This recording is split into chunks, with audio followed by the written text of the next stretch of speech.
So ಯಾವ ರೀತಿಯಲ್ಲಿ ಸತ್ಯಾಗ್ರಹವನ್ನು ಅವರು ಮಟ್ಟ ಹಾಕಲಿಕ್ಕೆ ಪ್ರಯತ್ನ ಪಟ್ಟರು? ಬಂಧನಕ್ಕೆ ಹೆದರುವಂಥ ಸತ್ಯಾಗ್ರಹ ಅದಾಗಿರಲಿಲ್ಲ.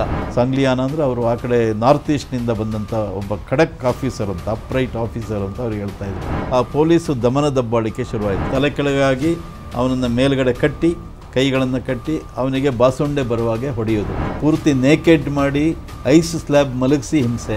ಬಳ್ಳಾರಿ ಜೈಲಿನಲ್ಲಿ ಕೈದಿಗಳಿಂದನೇ ಹೊಡೆಸಿದ್ರು, ಎಲ್ಲ ಕತ್ತರಿಸಿ ಹಾಕಿದ್ರು. ಮಾಡಬಾರದ ಕೃತ್ಯಗಳನ್ನೆಲ್ಲ ಮಾಡಿದರು. ಅವರ ಕಾಲುಗಳನ್ನೆಲ್ಲ ಸಿಕ್ಕಾಬಿಟ್ಟೆ ಹೊಡೆದು ವಿರೂಪಗೊಳಿಸಿ ಆಮೇಲೆ ಅವರನ್ನ ಮೇಲಿಂದ ಕೆಳಕ್ಕೆ ತಳ್ಳಿದ್ರು. ಅವ್ರನ್ನ ನೇಕೆಡ್ ಮಾಡಿ ಬರೀ ಪೈಜಾಮ್ನಲ್ಲಿ ನಿಲ್ಲಿಸಿ ಆ ಪೈಜಾಮದೊಳಗೆ ಇಲಿಗಳನ್ನು ಬಿಟ್ಟು ಆ ದೃಶ್ಯವನ್ನು ಇವರು ಭಾಳ ಎಂಜಾಯ್ ಮಾಡ್ತಾಯಿದ್ರು ಪೊಲೀಸ್ನವರು. ಬಹುಶಃ ಹಿಟ್ಲರ್ ಕಾಲದಲ್ಲೂ ಕೂಡ ನಡೆದಿರಲಿಕ್ಕಿಲ್ಲ. ಸತ್ಯಾಗ್ರಹ ಸ್ಟಾರ್ಟ್ ಆಯಿತು, ಆದರೆ ಇಂದಿರಾ ಗಾಂಧಿ ಸರ್ವಾಧಿಕಾರಿಯಾಗಿ ರೂಪುಗೊಂಡಿದ್ದರಿಂದ ಆ ಸತ್ಯಾಗ್ರಹವನ್ನು ಅದನ್ನು ಹತ್ತಿಕ್ಕೋಕ್ಕೆ ಏನೇನೆಲ್ಲ ಮಾಡಬೇಕೋ ಅದೆಲ್ಲ ಪ್ರಯತ್ನಗಳನ್ನು ಇಂದಿರಾ ಗಾಂಧಿ ಮಾಡಿದರು. ಸೊ ಯಾವ ರೀತಿಯಲ್ಲಿ ಸತ್ಯಾಗ್ರಹವನ್ನು ಅವರು ಮಟ್ಟ ಹಾಕಲಿಕ್ಕೆ ಪ್ರಯತ್ನ ಪಟ್ಟರು ಅಂತ? ಪ್ರಾರಂಭದಲ್ಲಿ ಸತ್ಯಾಗ್ರಹಿಗಳನ್ನು ಬರೀ ಬಂಧಿಸ್ತಾ ಇದ್ದರು, ಆದರೆ ಬಂಧನಕ್ಕೆ ಹೆದರುವಂಥ ಸತ್ಯಾಗ್ರಹ ಅದಾಗಿರಲಿಲ್ಲ. ಯಾಕೆಂದರೆ ಯಾರು ಸತ್ಯಾಗ್ರಹ ಮಾಡಿದರು ಸಂಘದ ಪ್ರೇರಣೆಯಿಂದ, ಹೆಚ್ಚಾಗಿ ಸ್ವಯಂ ಸೇವಕರು, ಜೊತೆಗೆ ಬೇರೆಯವರು ಕೂಡ ಹಿತೈಷಿಗಳು, ಅಭಿಮಾನಿಗಳು ಎಲ್ಲರೂ ಇದ್ದರು. ಅವರು ನಿಶ್ಚಯ ಮಾಡಿದರು, ಈ ಪ್ರಜಾತಂತ್ರದ ರಕ್ಷಣೆ ಆಗೋದಕ್ಕೆ ನಮ್ಮ ಜೀವನವನ್ನು ಬೇಕಾದ್ರೆ ಕೊಡೋಣ, ಪ್ರಾಣವನ್ನು ಬೇಕಾದ್ರೆ ಕೊಡೋಣ, ಆದರೆ ಹಿಂದೆ ಸರಿಬಾರ್ದು ಅಂತ. ಹಾಗಾಗಿ ಬಂಧನಕ್ಕೆ ಯಾರೂ ಹೆದರಲಿಲ್ಲ. ಇವರು ಬಂಧನಕ್ಕೆ ಹೆದರೋದಿಲ್ಲ ಅಂತ ಗೊತ್ತಾದ ಮೇಲೆ ಅವ್ರ ಮೇಲೆ ವಿಪರೀತವಾದ ಹಿಂಸಾಚಾರವನ್ನು ಕೂಡ ಪೊಲೀಸ್ನವರು, ಯಾರು ಸರ್ಕಾರದಿಂದ ಪ್ರೇರಿತರಾಗಿದ್ದರು, ಆ ಪೊಲೀಸು ದಮನ ದಬ್ಬಾಳಿಕೆ ಶುರುವಾಯಿತು. ಎಲ್ಲ ಕಡೆ ಹಿಂಸಾಚಾರ. ಸತ್ಯಾಗ್ರಹ ಮಾಡಿದವರಿಗೆ ಹೊಡಿತಾಯಿದ್ರು ಲಾಠಿಯಲ್ಲಿ, ಆಮೇಲೆ ವ್ಯಾನ್ನಲ್ಲಿ ತೊಗೊಂಡೋಗಿ ಎಲ್ಲೋ ಕಾಡಿನಲ್ಲಿ ಬಿಡ್ತಾಯಿದ್ರು, ಉಪವಾಸ ಕೆಡುತ್ತಾಯಿದ್ರು. ಇದಕ್ಕೆ ಸೆರೆಮನೆಗೆ ತೊಗೊಂಡು ಹೋದರೆ ಅಲ್ಲಿ ಕೂಡ ಹಿಂಸಾಚಾರ. ಪೊಲೀಸ್ ಸ್ಟೇಷನ್ನಿಗೆ ಹೋದರೆ ಅಲ್ಲಿ ವಿಚಿತ್ರವಾದ ಶಿಕ್ಷೆಗಳು. ಏರೋಪ್ಲೇನ್ ಅನ್ನುವಂಥ ಶಿಕ್ಷೆ. ಏರೋಪ್ಲೇನ್ ಅಂದರೆ ತಲೆ ಕೆಳಗಾಗಿ ಅವನನ್ನು ಮೇಲ್ಗಡೆ ಕಟ್ಟಿ, ಕೈಗಳನ್ನು ಕಟ್ಟಿ ಅವನಿಗೆ ಬಾಸುಂಡೆ ಬರುವಾಗೆ ಹೊಡೆಯೋದು. ಹಾಗೆಯೇ ಕಾಲಿನ ಮೇಲೆ ದಪ್ಪ ಇದನ್ನು ಮರದ ತುಂಡನ್ನು ಇಟ್ಬಿಟ್ಟು ಉಜ್ಜೋದು. ಆಮೇಲೆ ಇನ್ನು ಏನೇನೋ ಈ ಥರದ ಹಿಂಸೆಗಳು. ಪೂರ್ತಿ ನೇಕೆಡ್ ಮಾಡಿ ಐಸ್ ಸ್ಲ್ಯಾಬ್ ಮಲಗಿಸಿ ಹಿಂಸೆ. ಇಂಥ ವಿಚಿತ್ರವಾದ ಹಿಂಸೆಗಳನ್ನು ಕೊಟ್ಟರು. ದೇಶಾದ್ಯಂತ ಎಲ್ಲ ಕಡೆಯೂ ನಡೀತು ಈ ವಿಪರೀತ ಹಿಂಸೆ. ಕರ್ನಾಟಕದಲ್ಲೂ ಕೂಡ ಆ ರೀತಿಯ ಬಹಳ ಹಿಂಸಾಚಾರದ ಘಟನೆಗಳು ನಡೆದು ಅದರಲ್ಲಿ ಕೆಲವುದನ್ನು ಉಲ್ಲೇಖ ಮಾಡ್ಬೋದು. ಯಾಕೆಂದರೆ ಈ ಸತ್ಯಾಗ್ರಹದ ಸಂದರ್ಭದಲ್ಲೇ ಈ ಬಳ್ಳಾರಿ ಜೈಲಿನಲ್ಲಿ ಕೈದಿಗಳಿಂದನೇ ಹೊಡೆಸಿದ್ರು. ಅಲ್ಲಿ ಜೈಲಿನಲ್ಲಿ ಇದ್ದಂಥ DM ರಂಗನಾಥ್ ಅಂತ ಶಿವಮೊಗ್ಗದವರೊಬ್ಬರು, ಅವರ ತಮ್ಮ ದಾಮರವೀಂದ್ರ ಅಂತ ಸಂಘದ ಪ್ರಾಂತ ಪ್ರಚಾರಕರು ಆಗಿದ್ದರು. ಆಮೇಲೆ ಇನ್ನೊಬ್ಬರು ಸಕಲೇಶ್ಪುರದ VS ಭಟ್ ಅಂತ ಅವರು, ಮತ್ತು ಇನ್ನೊಬ್ಬರು ಮೋಹನ್ ಶಣೆ ಅಂತ ಮಂಗಳೂರಿನವರು. ಅವ್ರ ಮೇಲೆ ಕೈದಿಗಳಿಂದನೇ ಹೊಡೆಸಿದ್ರು. ಸಿಕ್ಕಾಪಟ್ಟೆ ಏಟಾಯಿತು, ಕೈ ಮುರಿದೋಯ್ತು ಅವರಿಗೆ. ಆಮೇಲೆ ಆಸ್ಪತ್ರೆಗೆಲ್ಲ ಕರ್ಕೊಂಡೋಗಿ ಪ್ಲಾಸ್ಟರ್ ಹಾಕಿದ್ರು. ಇದು ಬೇಕು ಅಂತಲೇ ಮಾಡಿರೋದು. ಹಾಗೆಯೇ ಕಾಸರಗೋಡಿನಲ್ಲಿ ಯಾರು ಸತ್ಯಾಗ್ರಹ ಮಾಡಿದರು, ಆ ಸತ್ಯಾಗ್ರಹಿಗಳ ಮನೆಗೆ ನುಗ್ಗಿ ಅಲ್ಲೊಬ್ಬ ASP ಇದ್ದ, ಅವನು ಮನೆಯಲ್ಲಿದ್ದಂಥ ಪಾತ್ರೆ ಪರಡಿಗಳನ್ನು ಹೊರಗೆ ಎಸೆದ. ಹಾಗೆಯೇ ಅವ್ರ ತೋಟದಲ್ಲಿದ್ದಂಥ ಅಡಿಕೆ ಮರ, ತೆಂಗಿನ ಮರ, ಬಾಳೆ ಮರ ಎಲ್ಲ ಕತ್ತರಿಸಿ ಹಾಕಿದರು. ಹಾಗೆಯೇ ಅವರ ಮನೆಯಲ್ಲಿ ಯಾರ್ಯಾರಿದ್ದರು ಅವ್ರ ಮೇಲೆ ಲಾಠಿ ಪ್ರಹಾರ ಮಾಡಿದರು. ಹೀಗೆ ಮಾಡಬಾರದ ಕೃತ್ಯಗಳನ್ನೆಲ್ಲ ಮಾಡಿದರು. ಅಹಿಂಸಾತ್ಮಕವಾಗಿ ಯಾರು ಸತ್ಯಾಗ್ರಹ ಮಾಡ್ತಾರೆ ಅವರನ್ನು ಬಂಧಿಸಬೇಕೇ ಹೊರತು ಅವ್ರ ಮೇಲೆ ಹಿಂಸಾಚಾರ ಮಾಡುವಾಗಿಲ್ಲ. ಆದರೆ ಕಾನೂನೇ ಇರಲಿಲ್ಲ. ಆಗ ಅವರಿಗೆ ಫುಲ್ ಫ್ರೀಡಮ್ ಕೊಟ್ಟಿದ್ದರು ಪೊಲೀಸ್ನವ್ರಿಗೆ, ಏನು ಬೇಕಾದರೂ ಮಾಡಿ ಅಂತ. ಇಲ್ಲಿ ಆನೇಕಲ್ನಲ್ಲಿ ಒಬ್ಬ ಸತ್ಯಾಗ್ರಹಿ ಕುಳ್ಳಪ್ಪ ಅಂತ, ಅವನ ಹೆಸರು ನಾಗರಾಜ್ ಅಂತ, ಕುಳ್ಳಪ್ಪ ಅಂತ ಕರೀತಾಯಿದ್ರು. ಅವನು ದಲಿತ ಸಮುದಾಯದಿಂದ ಬಂದವನು. ಅವನಿಗೆ ಸಿಕ್ಕಾಬಿಟ್ಟೆ ಹೊಡೆದ್ರು. ಅವನಿಗೆ ಕಾಯಿಲೆ ಇತ್ತು, ಅಸ್ತಮಾ ಇತ್ತು ಅವನಿಗೆ. ಆಮೇಲೆ ಅವನಿಗೆ ಸರಿಯಾದ ಟ್ರೀಟ್ಮೆಂಟು ಕೊಡಲಿಲ್ಲ, ಅವನು ಸತ್ತೇ ಹೋದ ಪಾಪ. ಇನ್ನೊಬ್ಬರು ಜಮಾತೆ ಇಸ್ಲಾಂನವರು ಸೈಯದ್ ಸಲಾಂ ಸಾಬ್ ಅಂತ, ಅವರು ಬೆಂಗಳೂರು ಜೈಲಿನಲ್ಲಿದ್ದರು. ಅವರಿಗೂ ಏನೋ ಬೇರೆ ರೀತಿಯ ಕಾಯಿಲೆ ಇತ್ತು, ಸರಿಯಾದ ಟ್ರೀಟ್ಮೆಂಟ್ ಕೊಡಲಿಲ್ಲ. ಕೊನೆಗೆ ಬೌರಿಂಗ್ ಆಸ್ಪತ್ರೆಗೆ ಸೇರಿಸಿದರು. ಆಸ್ಪತ್ರೆಯಿಂದ ಅವರನ್ನು ಬಿಡುಗಡೆ ಮಾಡಿದರು. ಬಿಡುಗಡೆಯಾಗಿ 2 ದಿವಸಕ್ಕೆ ಸತ್ತರು. ಆದರೆ ಪೊಲೀಸ್ನವ್ರು ಏನು ಮಾಡಿದರು ಅಂದರೆ, ಅವರು ಬಿಡುಗಡೆ ಆಗಿದ್ದ ತಾರೀಖನ್ನು ಹಿಂದಕ್ಕೆ ಹಾಕಿ ನಮಗೂ ಅದಕ್ಕೂ ಸಂಬಂಧ ಇಲ್ಲ ಅನ್ನೋಂಥದ್ದು ಮಾಡಿದರು.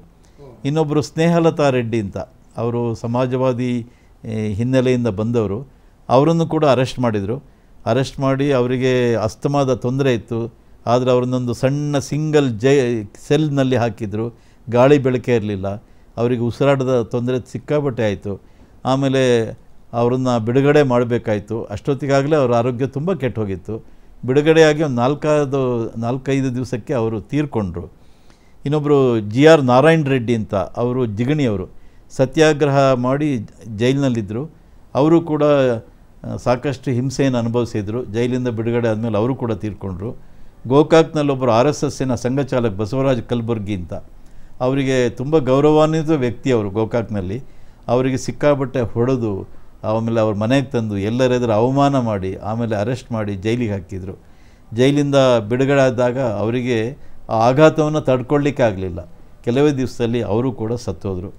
ಇನ್ನೊಬ್ಬರು ಸಿರ್ಸಿಯವರು ಉಮಾಕಾಂತ ಬೋರ್ಕರ್ ಅಂತ ಜನಸಂಘದ ಮುಖಂಡರವರು, ಅವರಿಗೆ ಸಿಕ್ಕಾಪಟ್ಟೆ ಹೊಡೆದ್ರು, ವಿಪರೀತ ಹಿಂಸೆ, ಅವರಿಗೆ ವಿಪರೀತ ಡಿಸೆಂಟ್ರಿ ಆಗ್ತಿತ್ತು. ಅದಕ್ಕೆ ಔಷಧಿನೇ ಕೊಡಲಿಲ್ಲ. ಕೊನೆಗೆ ಬಿಡುಗಡೆ ನಂತರ 6 ತಿಂಗಳು ಬೇಕಾಯಿತು ಅವ್ರಿಗೆ ಸುಧಾರಿಸ್ಕೊಳ್ಳೋಕ್ಕೆ. ಅಂತೂ ಅವರು ಬದುಕಿದ್ರು, ಸಾಯಲಿಲ್ಲ. ಇನ್ನೊಂದು ಘಟನೆ ಹೇಳಬೇಕು ಅಂದರೆ, ಇಲ್ಲಿ ಮಂಗಳೂರಿನಲ್ಲಿ ಒಬ್ಬರು ಸಿಂಡಿಕೇಟ್ ಬ್ಯಾಂಕಿನ ಎಂಪ್ಲಾಯ್ ಮಧುಕರ್ ನಾಯ್ಕ್ ಅಂತ, ಅವರು RSSನ ಕಾರ್ಯಕರ್ತರು ಅಂತ ಹೇಳಿ ಅರೆಸ್ಟ್ ಮಾಡಿ ಅವರ ಕಾಲುಗಳನ್ನೆಲ್ಲ ಸಿಕ್ಕಾಬಿಟ್ಟೆ ಹೊಡೆದು ವಿರೂಪಗೊಳಿಸಿ ಆಮೇಲೆ ಅವರನ್ನು ಮೇಲಿಂದ ಕೆಳಕ್ಕೆ ತಳ್ಳಿದರು. ಕೆಳಗೆ ಬಿದ್ದರು, ಕೈ ಕಾಲು ಎಲ್ಲ ಫ್ರ್ಯಾಕ್ಚರ್ ಆಯಿತು. ವಿಪರೀತ ಹಿಂಸೆ ಕೊಟ್ಟರು. ಹಾಗೆಯೇ ಇನ್ನೊಬ್ಬರು ಲಕ್ಷ್ಮೀನಾರಾಯಣ್ ಶೆಣೈ ಅಂತ, ಅವರೊಂದು ಎಲೆಕ್ಟ್ರಾನಿಕ್ಸ್ ಅಂಗಡಿ ಇಟ್ಕೊಂಡಿದ್ರು ಮಂಗಳೂರಿನಲ್ಲಿ. ಅವರ ಸ್ಟುಡಿಯೋದ ಮೇಲೆ ದಾಳಿ ಮಾಡಿ ಇವರೇ ಎಲ್ಲ ಫೋಟೋ ಎಲ್ಲ ತೆಕ್ಕೊಡ್ತಾರೆ, ಸತ್ಯಾಗ್ರಹದೆಲ್ಲ ಇವರೇ ತೆಗೆಯೋದು ಅಂಥೇಳಿ ಅವ್ರನ್ನ ಅರೆಸ್ಟ್ ಮಾಡಿದರು. ಅವರ ಒಬ್ಬರು ಅಸಿಸ್ಟೆಂಟ್ ಇದ್ದರು, ಒಬ್ಬರು ಹೆಣ್ಮಗಳು, ಆಕೆಗೂ ಕೆನ್ನೆಗೆಲ್ಲ ಹೊಡೆದು ಈ ರೀತಿ ಹಿಂಸಾಚಾರ ಮಾಡಿದರು. ಇನ್ನು ಶಿವಮೊಗ್ಗದಲ್ಲಿ ಆಗ SP ಸಾಂಗ್ಲಿಯಾನ ಅಂತ, ಸಾಂಗ್ಲಿಯಾನ ಅಂದರೆ ಅವರು ಆ ಕಡೆ ನಾರ್ತ್ ಈಸ್ಟ್ನಿಂದ ಬಂದಂಥ ಒಬ್ಬ ಖಡಕ್ ಆಫೀಸರ್ ಅಂತ, ಅಪ್ರೈಟ್ ಆಫೀಸರ್ ಅಂತ ಅವ್ರು ಹೇಳ್ತಾಯಿದ್ರು. ಅವರು ಅಲ್ಲಿಯ ನಮ್ಮಿಬ್ಬರು ಕಾರ್ಯಕರ್ತರು ಮಂಜುನಾಥ ಕುದುವಳ್ಳಿ ಅಂತ, ಅವರು ಬಿಂಬ ಸ್ಟುಡಿಯೋ ಅಂತ ಒಂದು ಫೋಟೋ ಸ್ಟುಡಿಯೋ ಇಟ್ಕೊಂಡಿದ್ರು. ಇನ್ನೊಬ್ಬರು ಮಲ್ಲಿಕಾರ್ಜುನ್ ಅಂತ, ಅವರು ಶಿಕ್ಷಕರಾಗಿದ್ದವರು, ನಮ್ಮ ಒಳ್ಳೆಯ ಕಾರ್ಯಕರ್ತರು, ಅವರು ಶಾರೀರಿಕ ಪ್ರಮುಖರು. ಅವರಿಬ್ಬರನ್ನು ಅರೆಸ್ಟ್ ಮಾಡಿ ಅವರಿಗೆ ಸಿಕ್ಕಾಬಟ್ಟೆ ಚಿತ್ರಹಿಂಸೆ ಕೊಟ್ಟು ಕೊನೆಗೆ ಮಲ್ಲಿಕಾರ್ಜುನ್ ಆರೋಗ್ಯ ಎಷ್ಟು ಕೆಟ್ಟೋಯ್ತು ಅಂದರೆ ಅವರು ನಿಮ್ಮೆನ್ಸಿಗೆ ಬಂದು ಅಡ್ಮಿಟ್ ಆಗಬೇಕಾಯ್ತು ಅಂಥ ಸ್ಥಿತಿ. ಇಬ್ಬರನ್ನು ಮೀಸಾದಲ್ಲಿ ಜೈಲಿಗೆ ತಳ್ಳಿದರು. ಆದರೆ ಒಂದು ವಿಪರ್ಯಾಸ ಅಂದರೆ, ಇದೇ ಸಾಂಗ್ಲಿಯಾನ ಮುಂದೆ ಭಾಳ ವರ್ಷಗಳ ನಂತರ BJP ಸರ್ಕಾರ ಬಂದಾಗ ಬೆಂಗಳೂರು ಉತ್ತರದಿಂದ BJPಯ ಟಿಕೆಟ್ನಲ್ಲಿ ಸ್ಪರ್ಧಿಸಿ ಗೆದ್ದು BJPಯ ಸಂಸದರು. ಯಾರು ನಮ್ಮ ಕಾರ್ಯಕರ್ತರಿಗೆ ಚಿತ್ರಹಿಂಸೆ ಕೊಟ್ಟಿದ್ರು ಅವರು BJP MP ಆಗಿದ್ದು ಇನ್ನೊಂದು ವಿಪರ್ಯಾಸ ಮತ್ತು ವೈರುಧ್ಯ ಅಂತ ಹೇಳ್ಬೋದು. ಇನ್ನು ನಮ್ಮ ಸ್ಟೇಟಲ್ಲೇ ಬೇರೆ ಬೇರೆ ಕಡೆಗಳಲ್ಲಿ, ಉದಾಹರಣೆಗೆ ಕೇರಳದಲ್ಲಿ, ಅಲ್ಲಂತೂ ವಿಪರೀತ ಹಿಂಸೆ. ಕಾಂಗ್ರೆಸ್ ಅಧಿಕಾರದಲ್ಲಿತ್ತು. ಅಲ್ಲಿ ಸತ್ಯಾಗ್ರಹ ಮಾಡಿದವರಿಗೆ ಹೊಡೆತ ಅಷ್ಟೇ ಅಲ್ಲ, ಚಿತ್ರಹಿಂಸೆ, ಜೈಲಿಗೆ ಹಾಕೋದು. ಒಬ್ಬ ರಾಜನ್ ಅನ್ನುವಂಥ ಒಬ್ಬ ಇಂಜಿನಿಯರಿಂಗ್ ವಿದ್ಯಾರ್ಥಿ, ಆತ ಸಂಘದ ಕಾರ್ಯಕರ್ತ. ಅವನು ಅನೇಕ ಬೇರೆ ಬೇರೆ ನಾಯಕರು ಯಾರ್ಯಾರು ಈ ಭೂಗತವಾಗಿ ಕೆಲಸ ಮಾಡ್ತಿದ್ದಾರೆ ಅನ್ನುವಂಥ ಮಾಹಿತಿಯೆಲ್ಲ ಅವನ ಹತ್ರ ಇತ್ತು. ಅದಕ್ಕೆ ಅವನನ್ನು ಅರೆಸ್ಟ್ ಮಾಡಿದರು. ಅವನಿಗೆ ನಾನಾ ರೀತಿಯಲ್ಲಿ ಚಿತ್ರಹಿಂಸೆ ಕೊಟ್ಟರು. ಸಿಕ್ಕಾಬಟ್ಟೆ ಕೈಗೆ, ಕಾಲಿಗೆ, ಹಣೆಗೆ, ತಲೆಗೆ ಎಲ್ಲ ಕಡೆ ಬಡಿದ್ರು. ಅವನನ್ನು ತಲೆ ಕೆಳಗಾಗಿ ನೇತು ಹಾಕಿದರು. ಆಮೇಲೆ ನೇಕೆಡ್ ಮಾಡಿದ್ರು, ಅವನನ್ನು ಐಸ್ ಸ್ಲ್ಯಾಬ್ ಮೇಲೆ ಮಲಗಿಸಿದ್ರು. ಇಷ್ಟೆಲ್ಲ ಹಿಂಸೆ ಕೊಟ್ಟಾಗ ಅವನು ಪ್ರಜ್ಞೆ ತಪ್ಪಿಬಿಟ್ಟ, ಅನ್ಕಾನ್ಷಿಯಸ್ ಆಗಿ ಮತ್ತೆ ಪುನಃ ಪ್ರಜ್ಞೆ ಬಂದಾಗ ಮತ್ತೆ ಹೊಡೆದ್ರು ಅವನಿಗೆ. ಕೊನೆಗೆ ಒಂದು ಸತ್ತೇ ಹೋದ. ಸತ್ತೋದ ನಂತರ ಅಲ್ಲಿಯ ಜಯರಾಮ್ ಪಡಿಕ್ಕಲ್ ಅನ್ನುವಂಥ ಒಬ್ಬ ಪೊಲೀಸ್ ಆಫೀಸರ್ ಅವನನ್ನು ಎಲ್ಲೋ ಒಂದು ಕಾಡಿನಲ್ಲಿ ಎಸೆದ್ರು. ಆದರೆ ಅವ್ರ ತಂದೆ ಬಿಡಲಿಲ್ಲ, ಅದು ಹೆಣವೇ ಸಿಗಲಿಲ್ಲ ಒಂದು. ಅವರು ಕೋರ್ಟ್ನಲ್ಲಿ ಕೇಸ್ ಹಾಕಿದರು, ಹೈಕೋರ್ಟ್ ಆಯಿತು, ಸುಪ್ರೀಂ ಕೋರ್ಟ್ ಆಯಿತು. ಅದರಷ್ಟೊತ್ತಿಗೆ ಅವ್ರಿಗೆ ವಯಸ್ಸಾಯಿತು. ಕೊನೆಗೆ ಅವರಿಗೆ ನ್ಯಾಯ ಸಿಗಲೇ ಇಲ್ಲ. ಈ ರೀತಿ ಕೇರಳದಲ್ಲಿ ಅಷ್ಟೊಂದು ಹಿಂಸೆ. ಮಧ್ಯಪ್ರದೇಶದಲ್ಲೂ ಕೂಡ ಅಷ್ಟೇ, ಅಲ್ಲಿ ಒಬ್ಬರು ಸಂಘ ಚಾಲಕರನ್ನು ಅರೆಸ್ಟ್ ಮಾಡಿ ಸಿಕ್ಕಾಬಟ್ಟೆ ಹೊಡೆದು ಆಮೇಲೆ ಅವ್ರನ್ನ ನೇಕೆಡ್ ಮಾಡಿ ಬರೀ ಪೈಜಾಮ್ನಲ್ಲಿ ನಿಲ್ಲಿಸಿ ಆ ಪೈಜಾಮದೊಳಗೆ ಇಲಿಗಳನ್ನು ಬಿಟ್ಟು ತುದಿಯನ್ನು ಹಗ್ಗದಲ್ಲಿ ಕಟ್ಟಿ ಅದನ್ನು, ಆ ದೃಶ್ಯವನ್ನು ಇವರು ಭಾಳ ಎಂಜಾಯ್ ಮಾಡ್ತಾಯಿದ್ರು ಪೊಲೀಸ್ನವರು. ಆ ಇಲಿಗಳು ಕಚ್ಚಿದಾಗ ಆಮೇಲೆ 5-6 ಜನ ನಮ್ಮ ಕಾರ್ಯಕರ್ತರನ್ನ ಪೂರ್ತಿ ನೇಕೆಡ್ ಮಾಡಿ ಮೆರವಣಿಗೆ ಮಾಡಿದರು ಬೀದಿಯಲ್ಲಿ ಸಾರ್ವಜನಿಕವಾಗಿ. ಆಮೇಲೆ ಅವ್ರ ಮನೆಯವ್ರನ್ನ ಕರೆಸಿ ನೋಡಿ ಈಗ ಎಲ್ಲ ಇಲ್ಲಿದ್ದಾರೆ ನಿಮ್ಮ ಮನೆಯವರು ಅಂತ ಹೇಳಿಬಿಟ್ಟು ಅವ್ರ ಎದುರುಗಡೆ ಇವರನ್ನೆಲ್ಲ ನೇಕೆಡ್ ಆಗಿ ನಿಲ್ಲಿಸಿದರು. ಇಂಥ ಅಮಾನವೀಯ ಬಹುಶಃ ಹಿಟ್ಲರ್ ಕಾಲದಲ್ಲೂ ಕೂಡ ನಡೆದಿರಲಿಕ್ಕಿಲ್ಲ. ಈಗ ಕಾಂಗ್ರೆಸ್ನವರು ನಾವು ಬಹಳ ಪ್ರಜಾತಂತ್ರವಾದಿಗಳು ಹಾಗೆ ಹೀಗೆ ಅಂತ ಹೇಳ್ತಾರೆ. ಆದರೆ ಆಗ ನಡೆಸಿದಂಥ ಒಂದು ಭೀಕರವಾದ ದೌರ್ಜನ್ಯ ಬಹುಶಃ ಹಿಟ್ಲರು ಕೂಡ ಮಾಡಿರಲಿಕ್ಕಿಲ್ಲ. ಅಂಥ ದೌರ್ಜನ್ಯಗಳನ್ನೆಲ್ಲ ಅವರು ನಡೆಸಿದರು. ಕಾಸರಗೋಡಿನಲ್ಲಿ ಪೈವಳಿಕೆ, ಬೇಕೂರು, ಕಯ್ಯಾರು, ಮಾಣಿತ್ತೋಡಿ, ಕರವಪಾಡಿ, ಅಡೂರು, ಇಲ್ಲೆಲ್ಲ ನಮ್ಮ ಸಂಘದ ಕಾರ್ಯಕರ್ತರು ಎಲ್ಲ ಹಳ್ಳಿಗಳದ್ದೇ ಸತ್ಯಾಗ್ರಹ ಮಾಡಿದರು. ಆ ಎಲ್ಲ ಹಳ್ಳಿಗಳಿಗೆ ಭೇಟಿ ಕೊಟ್ಟು ಆ ಎಲ್ಲ ಕಾರ್ಯಕರ್ತರ ತೋಟ, ಅಲ್ಲಿರುವಂಥ ಬಾಳೆ, ಅಡಿಕೆ, ತೆಂಗು ಸರ್ವನಾಶ ಮಾಡಿದರು. 2-3 ದಿವಸ ಒಂದು ಭೀಕರವಾದ ಒಂದು ಇದು ನಡೀತು ಯುದ್ಧದ ರೀತಿಯಲ್ಲಿ. ಈಗ ಯಾವ ರೀತಿ ಇರಾನ್ ಮತ್ತು ಇಸ್ರೇಲ್ ಯುದ್ಧ ನಡೀತಾ ಇದೆ, ಆ ರೀತಿ ಕಾಸರಗೋಡಿನಲ್ಲಿ ಈ ಥರದ ಎಲ್ಲ ತೋಟಗಳು, ಮನೆಯಲ್ಲಿದ್ದಂಥ ಪಾತ್ರೆ ಪರಡಿಗಳನ್ನು ಹೊರಗೆಸೆದ್ರು. ಆಮೇಲೆ ಅವರು ಬಂಧು ಬಳಗಕ್ಕೆ ಸಿಕ್ಕಾಬಿಟ್ಟು ಅವರೆಲ್ಲ ಪಾಪ ನಿರಪರಾಧಿಗಳು, ಅಮಾಯಕರು, ಅವ್ರ ಮೇಲೆ ಕೂಡ ಲಾಠಿ ಬೀಸಿದರು. ಹೀಗೆ ತಮಗೆ ಸಿಕ್ಕಂಥ ಒಂದು ಅಧಿಕಾರವನ್ನು ಬಹಳ ವಿಪರೀತವಾಗಿ ದುರುಪಯೋಗ ಮಾಡಿದರು ಕೇರಳದ ಪೊಲೀಸ್ನವರು. ಹೀಗೆ ಇಷ್ಟೊಂದು ಹಿಂಸಾಚಾರ ದೇಶಾದ್ಯಂತ ನಡೀತು. ಆದರೆ ಇಷ್ಟೆಲ್ಲ ಹಿಂಸಾಚಾರ ಮಾಡಿದರೂ ಕೂಡ ಪೊಲೀಸ್ನವರಿಗೆ ಅವರಿಗೆ ಬೇಕಾದ ಮಾಹಿತಿಗಳು ಸಿಗಲಿಲ್ಲ ಅನ್ನೋದು ಬಹಳ ವಿಶೇಷವಾದ ಸಂಗತಿ, ಗಮನಿಸಬೇಕಾದ ಸಂಗತಿ. ಯಾರೊಬ್ಬರೂ ಬಾಯಿ ಬಿಡಲಿಲ್ಲ, ಸಿಕ್ಕಾಪಟ್ಟೆ ಟಾರ್ಚರನ್ನು ಅನುಭವಿಸಿದರು. ಆದರೆ ಈ ಸತ್ಯಾಗ್ರಹದ ನೇತೃತ್ವ ಯಾರು, ಅದರ ಹಿನ್ನೆಲೆಯಲ್ಲಿ ಯಾರಿದ್ದಾರೆ, ಯಾರಿದನ್ನೆಲ್ಲ ಮಾಡಿಸ್ತಿದ್ದಾರೆ, ಯಾವ ವಿಷಯವನ್ನು ಯಾರೂ ಬಿಟ್ಕೊಡ್ಲಿಲ್ಲ. ಅದು ಈ ಎಮರ್ಜೆನ್ಸಿಯ ಸತ್ಯಾಗ್ರಹದ ಒಂದು ವಿಶೇಷತೆ ಅಂತಲೇ ಹೇಳ್ಬೋದು. ಅಂದರೆ ಯಾರೂ ಕೂಡ ಹೆದರ್ಕೊಂಡಿರಲಿಲ್ಲ. ನಾವು ಪ್ರಾಣವನ್ನು ಬೇಕಾದರೂ ಕೊಡ್ತೀವಿ, ಆದರೆ ನಾವು ಯಾವುದೇ ಮಾಹಿತಿಗಳನ್ನು ಕೊಡೋದಿಲ್ಲ. ಪ್ರಾಣ್ ದೇಂಗೆ ಪರ್ ವಚನ್ ನಾ ದೇಂಗೆ ಅನ್ನುವಂಥ ಒಂದು ಮಾತಿದೆ. ಪ್ರಾಣ ಬೇಕಾದರೂ ಕೊಡ್ತೀವಿ, ಆದರೆ ನಮಗೆ ಗೊತ್ತಿರುವಂಥ ಮಾಹಿತಿಗಳು, ನಮಗೆ ಗೊತ್ತಿರುವಂಥ ಗುಟ್ಟುಗಳನ್ನು ನಿಮಗೆ ಹಂಚಿಕೊಳ್ಳೋದಿಲ್ಲ, ನಿಮ್ಮ ಜೊತೆಗೆ ಶೇರ್ ಮಾಡ್ಕೊಳ್ಳೋದಿಲ್ಲ ಅಂತ ಮನಸ್ಸಿನಲ್ಲೇ ಪ್ರತಿಜ್ಞೆ ಮಾಡಿದರು. ಅಂತಹ ಸತ್ಯಾಗ್ರಹಿಗಳು ಬಹುಶಃ ಈಗಲೂ ಸಿಗಲಿಕ್ಕಿಲ್ಲ. ಯಾಕೆಂದರೆ ಇಷ್ಟೊಂದು ದಮನ ದೌರ್ಜನ್ಯಕ್ಕೆ ಹೆದರದೆ ಅವರು ತಮ್ಮ ಜೀವ ಹೋದರೂ ಪರವಾಗಿಲ್ಲ ಅಂತ. ಅನೇಕರು ಪಾಪ ಎಮರ್ಜೆನ್ಸಿ ಆದಮೇಲೆ ಅವರಿಗೆ ಕೈ ಕಾಲು ಅದೆಲ್ಲ ಊನಾಗೋಯ್ತು, ಅವರ ಜೀವನ ದುಸ್ತರಾಗೋಯ್ತು, ಬದುಕಿನ ವೃತ್ತಿ ಉದ್ಯೋಗ ಅದೆಲ್ಲ ನಾಶ ಆಗೋಯ್ತು, ಅನೇಕರಿಗೆ ಕೆಲಸನೇ ಇರಲಿಲ್ಲ, ಜೀವನ ಸಾಗಿಸೋದೇ ಕಷ್ಟ ಇತ್ತು. ಆದರೂ ಕೂಡ ಅವರು ಒಂದು ಧ್ಯೇಯಕ್ಕೋಸ್ಕರ, ಆ ಧ್ಯೇಯ ಏನು ಅಂದರೆ ಪ್ರಜಾತಂತ್ರದ ರಕ್ಷಣೆಗೆ ನಮ್ಮ ಜೀವನದಲ್ಲಿ ಒಂದು ಸರಿಯಾದ ನ್ಯಾಯವನ್ನು ಒದಗಿಸಿದ್ದೀವಿ, ನಾವು ಸರಿಯಾದ ಒಂದು ತೀರ್ಪನ್ನು ತೆಗೆದುಕೊಂಡಿದ್ದೀವಿ, ಒಂದು ಸರಿಯಾದ ರೀತಿಯಲ್ಲಿ ನಾವು ಮಾಡಿದ್ದೀವಿ ಅನ್ನೋವಂಥ ಒಂದು ಧನ್ಯತೆ ಅವರಲ್ಲಿತ್ತು. ಹಾಗಾಗಿ ಈ ಸತ್ಯಾಗ್ರಹ ಭಾಳ ಯಶಸ್ವಿಯಾಯಿತು ಎಲ್ಲ ಕಡೆ. ಹೌದು, ಯಾಕಂದರೆ ಈ ಸತ್ಯಾಗ್ರಹ ಹೇಗೆ ನಡೀತಿತ್ತು ಅನ್ನೋದಕ್ಕೆ ನಾನು ಕೂಡ ಚಿಕ್ಕ ವಯಸ್ಸಿನಲ್ಲಿ ಒಂದು ನನ್ನ ಜೀವನದಲ್ಲಿ ಆಗಿದ್ದನ್ನು ಈ ಸಂದರ್ಭದಲ್ಲಿ ಹೇಳ್ಬಿಡ್ತೇನೆ. ಚಿಕ್ಕ ವಯಸ್ಸಿನಲ್ಲಿ ನಾನು, ನಮ್ಮ ತಂದೆ KG ವಿಶ್ವೇಶ್ವರಯ್ಯ ಅಂತ, ಅವರು ಸಹ ತುರ್ತು ಪರಿಸ್ಥಿತಿ ವಿರುದ್ಧ ಹೋರಾಡಿದವರು. ನಮ್ಮೂರಿನಲ್ಲಿ KG ವಿಶ್ವೇಶ್ವರಯ್ಯ ಅಂತಿದ್ರು, ಕಾ ಬೋರಪ್ಪ ಅಂತಿದ್ರು, ಆಮೇಲೆ KT ಶಿವಣ್ಣ ಅಂತಿದ್ರು, ಡಾಕ್ಟರ್ ಸುಬ್ಬಣ್ಣ ಅಂತಿದ್ರು. ಇವ್ರು 3 ಜನ ಮೀಸಾ ಮೇಲೆ ಬೆಂಗಳೂರು ಜೈಲಿಗೆ ಹಾಕಿದರು. ಅದಲ್ಲದೆ ಶ್ರೀಧರ್ ಮೂರ್ತಿ, ಶರ್ಮಾ, ತೋಪೇಗೌಡ, ಸುಬ್ಬಣ್ಣ, ನಮ್ಮ ಅವ್ರದ್ದು ಎಲ್ಲರೂ ಇದ್ದರು. ಅವ್ರನ್ನೆಲ್ಲ ಪದೇ ಪದೇ ಪೊಲೀಸ್ ಸ್ಟೇಷನ್ಗೆ ಕರ್ಕೊಂಡು ಹೋಗೋದು, ಅಲ್ಲಿಂದ ಕೋರ್ಟಿಗೆ ಕರ್ಕೊಂಡು ಹೋಗೋದು. ಕೋರ್ಟಿಗೆ ಕರ್ಕೊಂಡು ಹೋಗೋ ದಾರಿಯಲ್ಲಿ ಅವರನ್ನು ಬೇಕಂತ ಮೆರವಣಿಗೆಯಲ್ಲಿ ಕೋಳ ಹಾಕ್ಕೊಂಡು ಕರ್ಕೊಂಡು ಹೋಗೋದು. ಸೊ ಆ ಕಡೆ ಸೈಡಲ್ಲಿ ನಾವು ನಡ್ಕೊಂಡು ಹೋಗ್ತಾ ಇದ್ವಿ ಚಿಕ್ಕ ಹುಡುಗರು, ಈ ಕಡೆ ಸೈಡಿಂದ ಅವ್ರನ್ನೆಲ್ಲ ಕರ್ಕೊಂಡು ಹೋಗೋರು.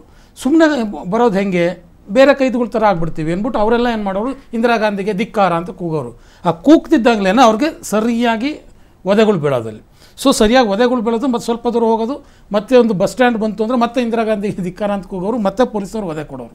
ಸೊ ಈ ರೀತಿ ಕೋರ್ಟ್ವರೆಗೂ ಹೋಗೋವರೆಗೂ ಒದೆ ತಿಂತಾನೆ ಹೋಗ್ತಿರುವಂಥ ಸತ್ಯಾಗ್ರಹಿಗಳನ್ನು ನಾನು ಸಹ ನನ್ನ ಜೀವನದಲ್ಲಿ ಸ್ವತಃ ನೋಡಿರುವಂಥ ದೃಶ್ಯಗಳು. ಸೊ ಇಷ್ಟೆಲ್ಲ ನಡೀತಿರುವಾಗ ಪತ್ರಿಕೆಯಲ್ಲಿ ಯಾವೂ ಬರ್ತಾ ಇರಲಿಲ್ಲ. ಸೊ ಅವಾಗ ಇದ್ದಿದ್ದು ಪತ್ರಿಕೆ ಒಂದೇ, ಜನಗಳಿಗೆ ಗೊತ್ತಾಗಬೇಕು ಅಂತಂದರೆ. ಸೊ ಪತ್ರಿಕಾ ಪ್ರಪಂಚದ ಮೇಲೂ ಸಹ ಒಂದು ರೀತಿಯ ಕಾರ್ಮೋಡ ಕವಿದಿತ್ತು ಆವಾಗ.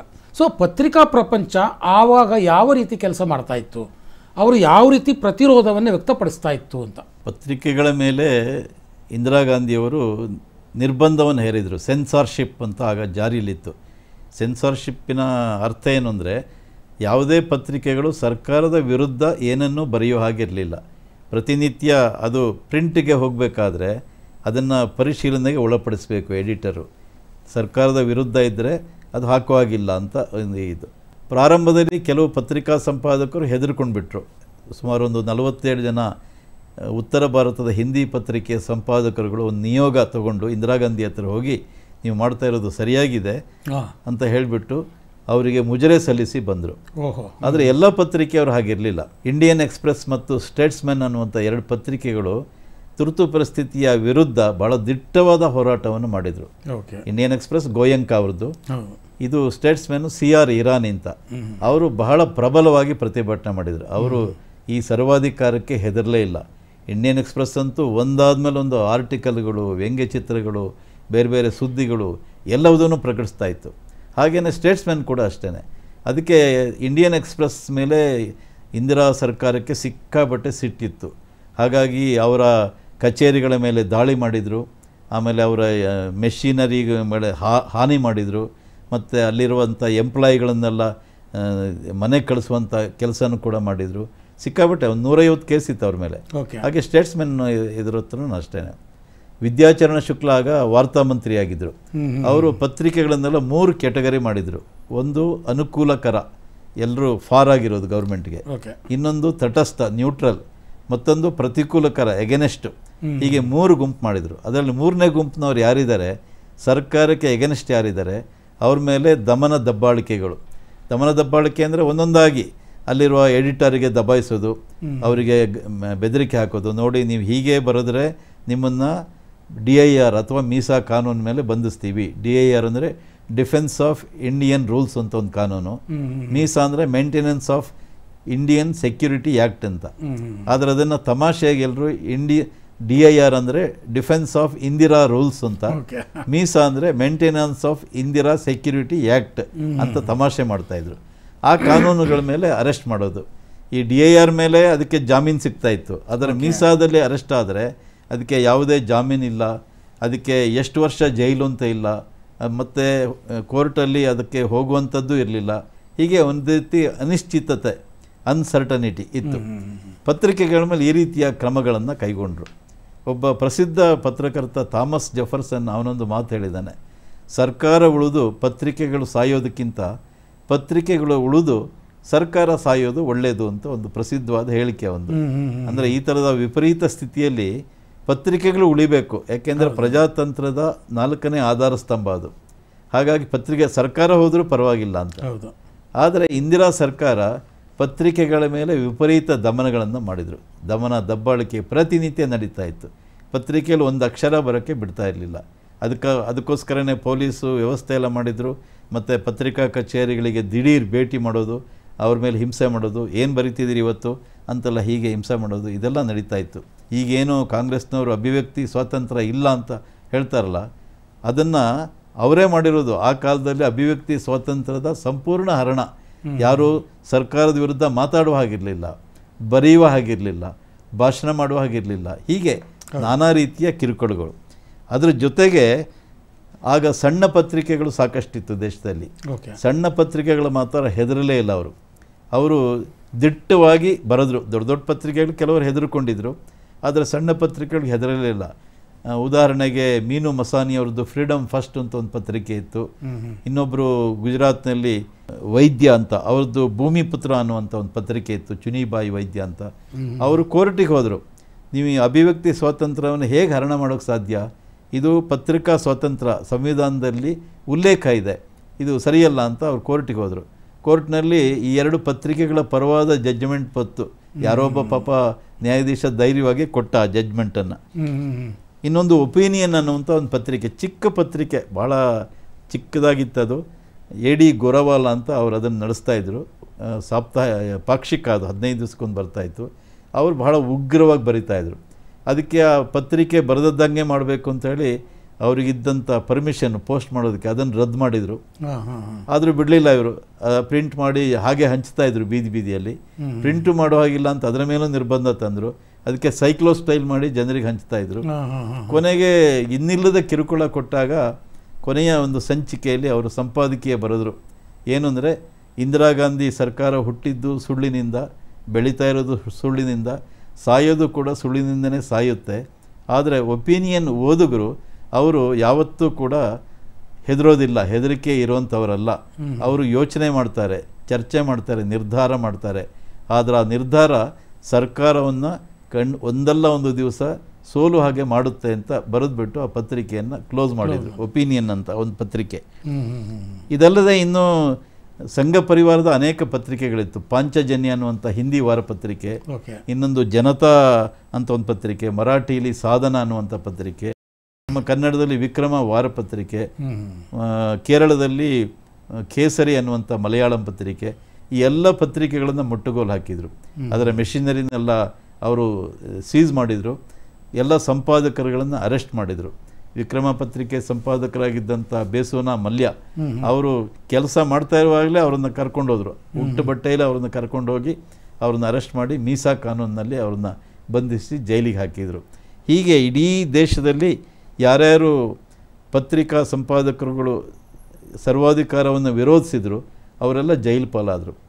ಒಂದು ಪ್ರಸಿದ್ಧವಾದ ಪತ್ರಿಕೆ ಇತ್ತು, ವ್ಯಂಗ್ಯಚಿತ್ರ ಪ್ರಕಟಿಸುವಂಥ ಪತ್ರಿಕೆ, ಶಂಕರ್ಸ್ ವೀಕ್ಲಿ ಅಂತ. ಅದು ಕೇರಳದಿಂದ ಪ್ರಕಟ ಆಗ್ತಾ ಇತ್ತು. ಜನರಿಗೆ ಒಂದು ಎಲ್ಲ ಈ ರಾಜಕೀಯ ವಿದ್ಯಮಾನಗಳ ಬಗ್ಗೆ ಒಂದು ವ್ಯಂಗ್ಯ ಇರಬೇಕಲ್ಲ, ಒಂದು ತಮಾಷೆ, ಹಾಸ್ಯ, ರಂಜನೆ, ಅದಕ್ಕೋಸ್ಕರ ಮೀಸಲಾಗಿರುವಂಥ ಪತ್ರಿಕೆ. ಕಾರ್ಟೂನ್ ಎಲ್ಲ ಕಾರ್ಟೂನು ಅಷ್ಟೇ, ಕಾರ್ಟೂನ್ ಮಾತ್ರ ಇತ್ತು. ಇನ್ಯಾವುದಾದ್ರೂ ಒಂದು ವ್ಯಂಗ್ಯವಾದ ವಿಚಾರಗಳು, ಒಂದು ವ್ಯಂಗ್ಯ ಲೇಖನ ಹೀಗಿರ್ತಾ ಇತ್ತು. ಅವರು ಕೂಡ ಕೊನೆಗೆ ನಿಲ್ಲಿಸಿದ್ರು ಪತ್ರಿಕೆಯನ್ನು. ಅವರು ಯಾಕೆ ನಿಲ್ಲಿಸಿದ್ರು ಅಂದರೆ ಆರ್ಥಿಕವಾದ ತೊಂದರೆಯಿಂದ ಅಲ್ಲ, ಆರ್ಥಿಕ ತೊಂದರೆ ಇರಲಿಲ್ಲ ಅವರಿಗೆ. ಅವ್ರು ಹೇಳಿದರು ಯಾಕೆ ಅಂತ ಕೊನೆಯಲ್ಲಿ ಬರೆದ್ರು ಅವರು, ಹಾಸ್ಯ ದೇಶದಲ್ಲಿ ಸತ್ತೋಗಿದೆ, ನಮ್ಮ ಪತ್ರಿಕೆ ಇರೋದು ಹಾಸ್ಯಕ್ಕೋಸ್ಕರ, ಜನರ ಮನರಂಜನೆಗಾಗಿ. ಹಾಸ್ಯವನ್ನೇ ಮಾಡಬಾರ್ದು ಅಂದರೆ ಪತ್ರಿಕೆ ಉಳಿಯೋದು ಹೇಗೆ? ನಾವು ಯಾರ ಬಗ್ಗೆನೂ ಕಾರ್ಟೂನ್ ಬರೆಯುವಾಗಿಲ್ಲ, ಹಾಗಾಗಿ ನಮ್ಮ ಪತ್ರಿಕೆ ನಡೆಸೋದರಲ್ಲಿ ಅರ್ಥವೇ ಇಲ್ಲ ಅಂಥೇಳಿ ಶಂಕರ್ಸ್ ವೀಕ್ಲಿ, ಅದರ SK ಪಿಳ್ಳೆ ಅಂತ ಅವರು ಅದನ್ನು ನಿಲ್ಲಿಸಿದರು. ಆಮೇಲೆ ಒಂದು ಮಾತನ್ನು ಹೇಳಿದರು, ಹಿಟ್ಲರ್ ಕಾಲದಲ್ಲಿ ಕೂಡ ಹಾಸ್ಯಕ್ಕೆ ಮಹತ್ವ ಇರಲಿಲ್ಲ, ಯಾಕೆಂದರೆ ಹಾಸ್ಯ ಮಾಡುವಾಗಿರಲಿಲ್ಲ ಆಗ, ಈಗಲೂ ಕೂಡ ಅದೇ ಸ್ಥಿತಿ, ಸರ್ವಾಧಿಕಾರ ಸ್ಥಿತಿ ಅಂತೇಳಿ ಆ ಪತ್ರಿಕೆಯನ್ನು ಕ್ಲೋಸ್ ಮಾಡಿದರು. ಆದರೆ ಕೆಲವು ಪತ್ರಿಕೆಗಳು, ಹುಬ್ಬಳ್ಳಿಯಲ್ಲಿ ಒಂದು ಅರ್ಥ ವಿಕಾಸ ಅಂತ ಇತ್ತು, ಕುಮಟಾದಲ್ಲಿ ಚುನಾವಣೆ ಅನ್ನುವಂಥ ಒಬ್ಬರು ಶಾನ್ಭಾಗರು, ನರಸಿಂಹ ಶಾನ್ಭಾಗ್ ನಡೆಸ್ತಾಯಿದ್ರು, ಅವರು ದಿಟ್ಟವಾಗಿ ಬರೀತಾಯಿದ್ರು. ಅದರ ಸರ್ಕ್ಯುಲೇಷನ್ ಎಲ್ಲ ತುಂಬ ಕಡಿಮೆ ಇತ್ತು, ಆದರೆ ಬರೆಯೋದನ್ನು ಬಹಳ ಖಾರವಾಗಿ ಬರೀತಾಯಿದ್ರು. ಇಂದಿರಾ ಗಾಂಧಿ ಸರ್ವಾಧಿಕಾರಿ ಅಂತ ನೇರವಾಗಿ ಹೇಳ್ತಾಯಿದ್ರು. ಇನ್ನೊಂದು ಮಂಗಳೂರಿನಲ್ಲಿ ದಿವ್ಯವಾಣಿ ಅನ್ನುವಂಥ ಒಂದು ಪತ್ರಿಕೆ, ಅದನ್ನು ರಾಘವೇಂದ್ರ M. ನಾಗೋರಿ ಅನ್ನುವಂಥ ಒಬ್ಬ ತರುಣ ಸಂಪಾದಕ ಅವರು ನಡೆಸ್ತಾಯಿದ್ರು. ಅವರು ಈ ರೀತಿ ಬಹಳ ಖಾರವಾಗಿ ಬರೆದಾಗ ಅವರನ್ನು ಅರೆಸ್ಟ್ ಮಾಡಿದರು. ಅರೆಸ್ಟ್ ಮಾಡಿ 100 ದಿವಸ ಅವರಿಗೆ DIR ಅನ್ವಯ ಜೈಲಿಗೆ ಹಾಕಿದರು. ಸರಿ, ಜೈಲಿಗೆ ಹಾಕಿದ ನಂತರ ಅವರು ಬಿಡುಗಡೆ ಆಯಿತು. ಬಂದ ಮೇಲೆ ಮತ್ತಷ್ಟು ಉಗ್ರವಾಗಿ, ಮತ್ತಷ್ಟು ಖಾರವಾಗಿ ಬರೆಯೋಕ್ಕೆ ಶುರು ಮಾಡಿದರು. ಇನ್ನು ತಡ್ಕೊಳಕ್ಕಾಗಲಿಲ್ಲ ಪೊಲೀಸ್ನವರಿಗೆ ಮತ್ತು ಸರ್ಕಾರಕ್ಕೆ. ಅವರನ್ನು ಮೀಸಾ ಕಾನೂನು ಹಾಕಿ ಅವರನ್ನು ಅರೆಸ್ಟ್ ಮಾಡಿ ಬೆಳಗಾವಿ ಹಿಂಡಲ್ಗ ಜೈಲಿಗೆ ಹಾಕಿದರು. ಆದರೆ ಆ ಜೈಲಲ್ಲಿ ಇದ್ಕೊಂಡಾಗಲೂ ಅವ್ರು ಸುಮ್ಮನೆ ಇರಲಿಲ್ಲ. ಅಲ್ಲಿ ಕ್ರಾಂತಿ ಅನ್ನುವಂಥ ಒಂದು ಕೈ ಬರಹದ ಪತ್ರಿಕೆ ಸ್ಟಾರ್ಟ್ ಮಾಡಿದರು. ಅಲ್ಲೂ ಎಲ್ಲರನ್ನು ಸೇರಿಸ್ಕೊಂಡು ನೀವು ಬರೀರಿ ಅಂತೆಲ್ಲ ಹೇಳಿ ಕೈ ಬರಹದಲ್ಲಿ ಕ್ರಾಂತಿ ಅನ್ನುವಂಥ ಪತ್ರಿಕೆ. ಅದಾದಮೇಲೆ ಎಮರ್ಜೆನ್ಸಿ ಹೋದ್ಮೇಲೆ ಅವರು ಬಿಡುಗಡೆ ಆಯಿತು. ಬಿಡುಗಡೆ ಆದಮೇಲೆ ವಾಪಸ್ ಬಂದರು. ಮತ್ತು ಪುನಶ್ಚ ಹರಿ ಓಂ ಅಂತ ಪ್ರೆಸ್ಸನ್ನೆಲ್ಲ ಜೋಡಿಸ್ಕೊಂಡು ದಿವ್ಯವಾಣಿಯನ್ನು ಶುರು ಮಾಡಿದರು. ದಿವ್ಯವಾಣಿ ಶುರು ಮಾಡಿದರು. ಅದರ ಸರ್ಕ್ಯುಲೇಷನ್ ಕೂಡ ಸಿಕ್ಕಾಪಟ್ಟೆ ಜಾಸ್ತಿ ಆಯಿತು. 15,000ವರೆಗೆ ಸರ್ಕ್ಯುಲೇಷನ್ ದಿನಪತ್ರಿಕೆಯದು. ಆಗಿನ ಕಾಲದಲ್ಲಿ ಸ್ಥಳೀಯವಾದ ಲೋಕಲ್ ಪೇಪರ್. ಆಗಿನ ಕಾಲದಲ್ಲಿ 15,000 ಅಂದರೆ ಅದು ಬಹಳ ದೊಡ್ಡ ಸಾಧನೆ. ಆದರೆ ಎಮರ್ಜೆನ್ಸಿ ಹೋದ್ಮೇಲೆ ಅವರು ಬಿಡಲಿಲ್ಲ. ಈ ಭ್ರಷ್ಟ ಅಧಿಕಾರಿಗಳು, ಈ ಭ್ರಷ್ಟ ರಾಜಕಾರಣಿಗಳು, ಈ ಥರದವ್ರ ಮೇಲೆಲ್ಲ ಕೆಂಡ ಕಾರುವಂಥ ಉಗ್ರವಾದ ಲೇಖನ ಬರಿತಾಯಿದ್ರು. ಒಬ್ಬರು ಪತ್ರಕರ್ತರು, ಹಿರಿಯ ಪತ್ರಕರ್ತರು ಮಂಗಳೂರಿನಲ್ಲಿ ಇದ್ದಾರೆ, ಅವರ ಹೆಸರು ನನಗೆ ನೆನಪಾಗ್ತಾ ಇಲ್ಲ. ಅವರೊಂದು ಸರಿ ಹೇಳಿದ್ರಂತೆ, ಯಾಕಪ್ಪ ಹೀಗೆಲ್ಲ ಬರೀತೀಯಾ, ನಿನಗೇನು ಜೀವ ಕಳ್ಕೊಳ್ಬೇಕು ಅಂತ ಆಸೆ ಇದೆಯಾ, ಹೀಗೆಲ್ಲ ಬರಿಬೇಡ ಅಂತ ಹೇಳಿದ್ರಂತೆ. ಅದಕ್ಕೆ ರಾಘವೇಂದ್ರ ನಾಗೋರು ಹೇಳಿದ್ದೇನು ಅಂದರೆ, ಅಯ್ಯೋ ನಾನು ಬರೆಯೋದು ಬಿಡೋದಿಲ್ಲ, ಅನ್ಯಾಯದ ವಿರುದ್ಧ, ಅಸತ್ಯದ ವಿರುದ್ಧ ಹೋರಾಡೋದೇ ನಮ್ಮ ಪತ್ರಿಕಾ ಧರ್ಮ. ನಾನೇನು, ನನ್ನನ್ನು ಏನು ಮಾಡ್ಬೋದು, ಅಕಸ್ಮಾತು ಸಾಯಿಸ್ಬೋದು ತಾನೆ, ಅಷ್ಟೇ, ಸಾಯ್ತೀನಿ ನಾನು. ಹೇಡಿಗಳಾಗಿ 100,000 ದಿನ ಇರೋದಕ್ಕಿಂತ ಧೈರ್ಯವಾಗಿ, ವೀರನಾಗಿ ಒಂದು ದಿವಸ ಸಾಯ್ತೀನಿ ಅನ್ನುವಂಥ ಮಾತನ್ನು ಹೇಳಿದ್ರಂಥವ್ರು. ಹಾಗೇನೇ ಆಯಿತು. ಒಂದು ದಿವಸ ಅವರು ಪತ್ರಿಕಾ ಕಚೇರಿಗೆ ಬಂದು ದೇವರಿಗೆ ದೀಪ ಹಚ್ಚಿ ನಮಸ್ಕಾರ ಮಾಡ್ತಾ ಇರಬೇಕಾದ್ರೆ ಹಿಂದಿನಿಂದ ಬಂದು ಕೆಲವು ಕಾಂಗ್ರೆಸ್ಸಿನ ಮುಖಂಡರು ಅಥವಾ ಮುಖಂಡರುಗಳಿಂದ ಪ್ರೇರಿತವಾದಂಥ ಅವರ ಹಿಂಬಾಲಕರು, ಚೇಲಾಗಳು ಅವರನ್ನು ಚೂರಿ ಹಾಕಿ ಸಾಯಿಸಿದರು. ಹೀಗೆ ಒಬ್ಬ ಗುಡುಗಿನ ಧ್ವನಿಯ ಪತ್ರಕರ್ತನ ಧ್ವನಿ ಅವತ್ತು ಅಡಗೋಯ್ತು. ತುರ್ತು ಪರಿಸ್ಥಿತಿ ಆದಮೇಲೆ ಇದಾಗಿದ್ದು. ಆದಮೇಲೆ ಒಂದು 2-3 ತಿಂಗಳಲ್ಲಿ ಇದೆಲ್ಲ ಆಯಿತು. ಹೀಗೆ ಇಷ್ಟೆಲ್ಲ ಒಂದು ಪತ್ರಿಕಾ ಪ್ರಪಂಚದಲ್ಲಿ ನಡೆದಂಥ ವಿದ್ಯಮಾನಗಳು. ಎಮರ್ಜೆನ್ಸಿ ಕಳೆದ ಮೇಲೆ ಕೇಂದ್ರದಲ್ಲಿ ಜನತಾ ಸರ್ಕಾರ ಬಂತು. ಜನತಾ ಸರ್ಕಾರ ಬಂದಾಗ LK ಅಡ್ವಾಣಿಯವರು ವಾರ್ತಾ ಸಚಿವರಾಗಿದ್ದರು. ಅವರು ಒಂದು ಸರಿ ಹೀಗೆ ಪತ್ರಿಕಾಗೋಷ್ಠಿ, ಅಂದರೆ ಎಲ್ಲ ಆದಮೇಲೆ, ಹೊಸ ಸರ್ಕಾರ ಬಂದ ಮೇಲೆ ಒಂದು ಪತ್ರಿಕಾಗೋಷ್ಠಿ, ಪತ್ರಕರ್ತರೆಲ್ಲ ಕೂತ್ಕೊಂಡಿದ್ರಂತೆ. ಬೇರೆ ಬೇರೆ ವಿಷಯದ ಬಗ್ಗೆ ಎಲ್ಲ ಮಾತಾಡಿದ್ಮೇಲೆ ಕೊನೆಗೊಂದು ಪ್ರಶ್ನೆ ಕೇಳಿದ್ರಂತ ಅವರು. ಏನು ಅಂದರೆ, ಎಮರ್ಜೆನ್ಸಿಯಲ್ಲಿ ನೀವೆಲ್ಲ ಹೆದರ್ಕೊಂಡಿದ್ರಿ, ಯಾಕೆ ಹೆದರ್ಕೊಂಡಿದ್ರಿ ಅಂತ. You are asked only to bend why you crawled ಅಂತ ಕೇಳಿದಂತೆ. ನಿಮ್ಮನ್ನು ತಲೆ ಬಗ್ಸಿ ಅಂತ ಹೇಳಿದರೆ ನೀವು ತೆವಳಕ್ಕೆ ಶುರು ಮಾಡಿದ್ರಲ್ಲ, ಇಂದಿರಾ ಗಾಂಧಿಗೆ ಪರಾಕು ಪಂಪ್ ಹೊತ್ಲಿಕ್ಕೆ ಶುರು ಮಾಡಿದ್ರಲ್ಲ, ಯಾಕೆ ಅಂತ. ಆ ಪ್ರಶ್ನೆಗೆ ಯಾರಿಂದನೂ ಉತ್ತರ ಇರಲಿಲ್ಲ. ಅಂದರೆ ಈ ಪತ್ರಿಕಾ ಸ್ವಾತಂತ್ರ್ಯ ಅಂತ ಯಾರ್ಯಾರು ಮಾತಾಡ್ತಾರೆ, ಈ ಪ್ರಗತಿಪರರು ಅಂತ ಯಾರು ಹೇಳ್ತಾರೆ, ಅವರ ಧ್ವನಿಯೆಲ್ಲ ಉಡುಗೋಗಿತ್ತು. ಕೇವಲ ಇಂದಿರಾ ಗಾಂಧಿಯ ಒಂದು ತುರ್ತು ಪರಿಸ್ಥಿತಿಗೆ ಹೆದರಿಕೊಂಡು ಅವರೆಲ್ಲ ಹೇಡಿಗಳಾಗಿದ್ದರು. ಕೆಲವು ಪತ್ರಕರ್ತರು, ಇಂಡಿಯನ್ ಎಕ್ಸ್ಪ್ರೆಸ್ಸು, ಸ್ಟೇಟ್ಸ್ಮನ್ನು ಮತ್ತು ನಮ್ಮ ಸಂಘ ಪರಿವಾರದ ಪತ್ರಿಕೆಗಳು, ಇವರನ್ನು ಬಿಟ್ಟರೆ ಉಳಿದವರೆಲ್ಲ ಹೇಡಿಗಳಾಗಿದ್ದರು. ಇಂದಿರಾ ಗಾಂಧಿಗೆ ಪರಾಕು ಪಂಪನ್ನು ಹೇಳ್ತಾ ಒಂದಿ ಮಗದರಂತೆ ಅವರು ಕೆಲಸ ಮಾಡ್ತಾಯಿದ್ರು ಅನ್ನೋದು ಈ ತುರ್ತು ಪರಿಸ್ಥಿತಿಯ ಪತ್ರಿಕಾ ಪ್ರಪಂಚದ ಒಂದು ಕರಾಳ ಸತ್ಯ ಅಂತ. ಆ ಸತ್ಯವನ್ನು ಈಗ ಒಪ್ಕೊಳ್ಳಿಕ್ಕೆ ಅನೇಕರು ಸಿದ್ಧರಿಲ್ಲ, ಆದರೆ ನಡೆದಿದ್ದಂತೂ ಹೀಗೆ.